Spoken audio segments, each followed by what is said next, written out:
MGS4 Integral Podcast. Broadcasted from Konami HQ in downtown Tokyo, it's the world-renowned Metal Gear Solid 4 Integral Podcast. All right, welcome to episode 4 of the MGS4 Integral Podcast. I am Sean Eyestone, and once again, I'm here with Aki Saito. Hi, everyone.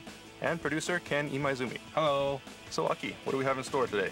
Okay, it's February right now. What's happening in February? February 14th. All right. Oh, Valentine's Day. Yeah. Good topic, Ken. Sean, Ken, you guys might know, but it's totally different in Japan what Valentine is like.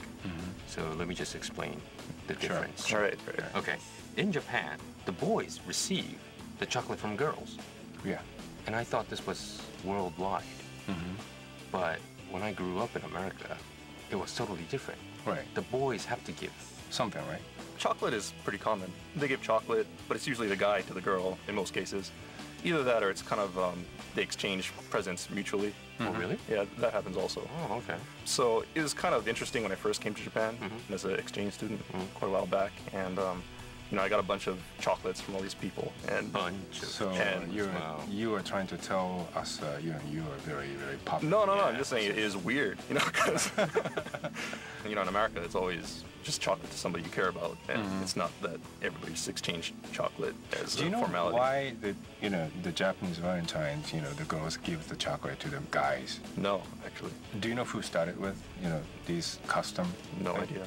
No. That's, Japanese chocolate company started just because they wanted to sell more chocolate. Wow. Okay, so that's Another why- conspiracy Yeah, here. That makes sense. Yeah. So in Japan, the boys get anxious during the 11th or 12th or 13th, or especially on Valentine's Day, how many chocolates they get from girls. Right. And the funny thing is, on March 14th, 1 month after Valentine's Day, in Japan there's a day called White Day.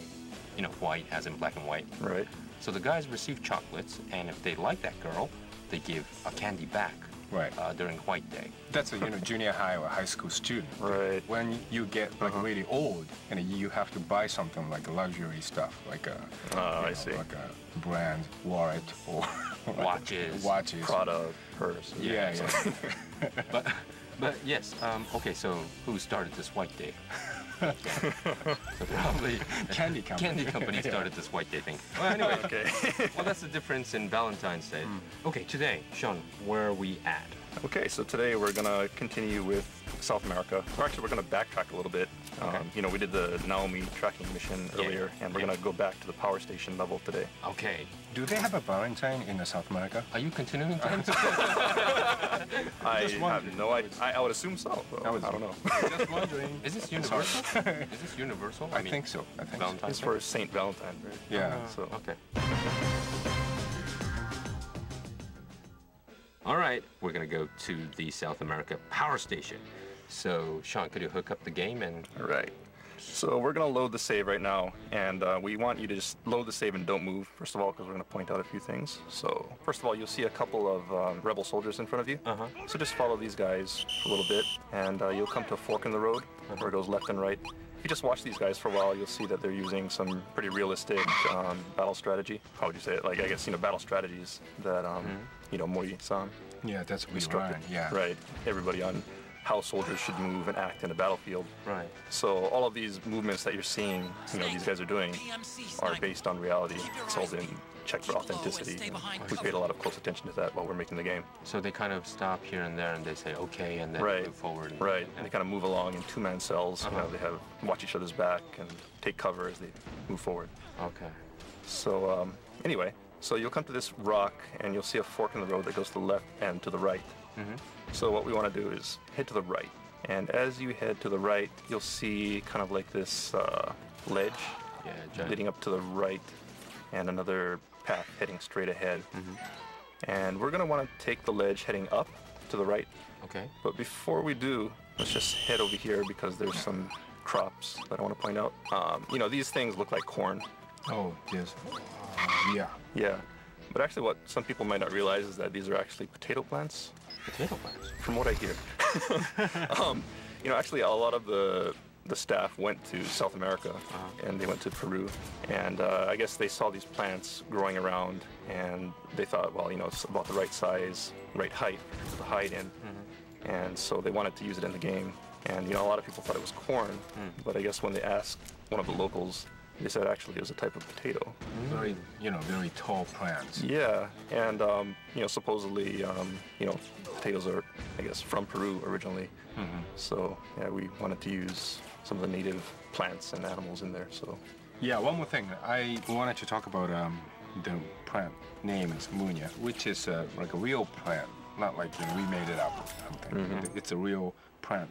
You can get Munya in somewhere in a battlefield. Right. And then when you get the altitude sickness, Altitude sickness, the sickness, and you get dizzy or something. Yeah, like you get sick. And the snake will be sick too. So when you get Munya, and then you will get better. Oh, really? Treated. Yeah. When does snake get altitude sickness? Audubon kind of mentions it. Yeah. Be careful of altitude sickness while you're there. And it's not that obvious, really. I mean, it's not like he just gets altitude sickness while he's walking around or anything like that. But he does get tired pretty easily, in battle situations and things like that. Your stamina will decrease, and using that munya will bring your stamina back up. And this is true in real life. Yeah, true in the real story. I mean, some guys went to the South America for shooting some photos, and then most of the guys get the sickness, and they chew those munya plants, and then they get little better. Oh, really? I mean, not completely treated, but Yeah, So, I heard Kimura-san got it pretty bad, right? Yeah, The he lead got really level sick. artist. Yeah. So he was chewing munya all the time. Yeah, I guess. munya all the Yeah, time. he had it in his pocket constantly. Actually, I never got altitude sickness. Me because either. I haven't climbed a really high location recently. I think I've only gotten it once when I went to the Rocky Mountains. Yeah. And you don't feel it right away sometimes. Then you kind of move around for a little bit. I went hiking, and normally I could run up a hill no problem, and I was just dying by the end of it. Then next time you get this altitude sickness, you'll look for munyas. Look for some and choose some munyas. Okay, let's go along, John. Okay, from these potato plants, let's just backtrack a little bit and head up that ledge that you saw to the right a little bit earlier. And we're gonna take the high road. We're gonna take the high road up to Okay. the right.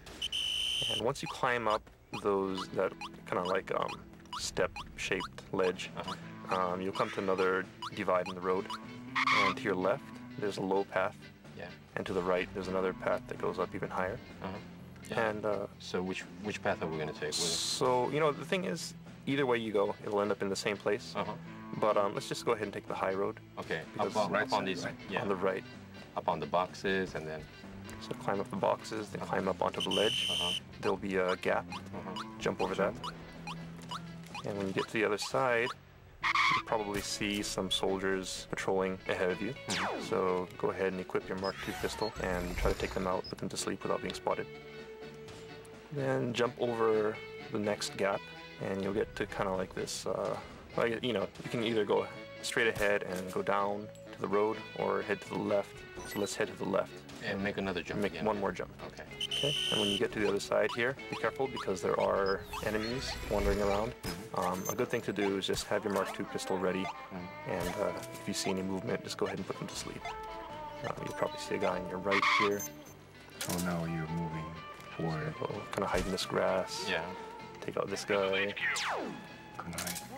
and be careful because there are a lot of enemies up here. So once again, if you run into battle, just go ahead and switch your iPod off and take care of the battle first, and then come back. Immediately to your left, you'll see that there's a ledge, and there's some snipers here picking off the rebel soldiers down below. Oh, the corn plant. Yeah, hiding in these corn-type plants. So go ahead and take care of these guys. Just help out the rebels a little bit. It's kind of hard to see because of the grass. Two guys there. Yeah, two guys. Two guys. So if you had taken the lower route instead of coming up here, those guys would have sniped you. Yeah. Yeah.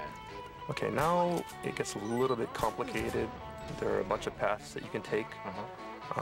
If you look, you'll see like these power lines, and if you look towards the north, that's the direction that we want to head in. So if you look towards the north, there's like a plateau with some boxes on it, cubes, I guess you could say. Yeah. And what you want to do is head towards that plateau and go to the right of that plateau. Yeah. Kind of what should we say? A middle path, right? It's kind of- Yeah, more or less the middle path. Yeah. Basically you want to be heading north. So take that middle path, and you'll see another soldier. So go ahead and put him to sleep as well. And then you'll come to another split in the road. and there are a couple paths leading to your left, another one more or less straight ahead, and another one to your right. So let's just head straight ahead. From this vantage point, you'll see a billboard towards the, I guess, northeast. So head towards that billboard. And as you run towards that billboard, you'll notice you come to a clearing, and to your left, you'll see the power station and a mortar up on this ledge here. Basically, we headed for this motor, actually. Right. So yeah, the goal here is to get to this mortar. You know, this is a really nice vantage point. So I think people should just kind of look around and take in the surroundings. You know, one thing to notice is that this scenery that you're seeing right now is very, very accurate. You know, people from the team actually went down to Peru, went down to South America to get this look. We wanted to make something that was a little bit different from Metal Gear Solid 3. And we wanted to have a jungle setting, a forest setting, but not have it be exactly like Metal